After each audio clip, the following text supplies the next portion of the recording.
অনুরাগের ছোঁয়ায় দেখুন নতুন রূপে মিশকার আগমন। বেশ জমজমাট পর্ব হচ্ছে অনুরাগের ছোঁয়ায়। আবারও আগের ছন্দে ফিরে এসেছে। প্রত্যেকটা এপিসোডে জমজমাট টান টান নতুন নতুন চমক থাকার কারণে 2 বছরের পুরনো ধারাবাহিক হয়েও এখনও টিআরপিতে হিউজ গ্যাপে এগিয়ে। সম্প্রতি ধারাবাহিকে দেখা গেল সোনারূপাকে উদ্ধার করতে গিয়ে নতুন বিপদের মুখে সূর্য। এবার হয়তো এই নতুন বিপদের মধ্য দিয়েই সূর্যর স্মৃতি ফিরতে চলেছে। সূর্যর স্মৃতি ফেরার সাথে সাথেই এবার হয়তো ইরা ট্রাকটা শেষ হতে চলেছে, কারণ ধারাবাহিকে এন্ট্রি নিচ্ছে মিশকা। এবার আবারও গল্প জমজমাট করতে নতুন রূপে ফিরে এলো মিশকা।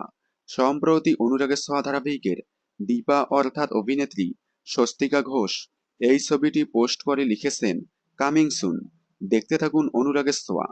হয়তো ধারাবাহিকে মিশকা এবং দীপা ছদ্মবেশ নিয়ে ইরার সব পর্দা ফাঁস করতে চলেছে। তাই কোনোভাবেই মিস করবেন না অনুরাগের ছোঁয়া। সোম থেকে রবি ঠিক রাত 9:30টায় স্টার জলসার পর্দায়। অনুরাগের ছোঁয়া ধারাবাহিকের সকল আপডেট সবার আগে পেতে চ্যানেলটি সাবস্ক্রাইব করে পাশে থাকা বেল আইকনে ক্লিক করে রাখুন। ধন্যবাদ।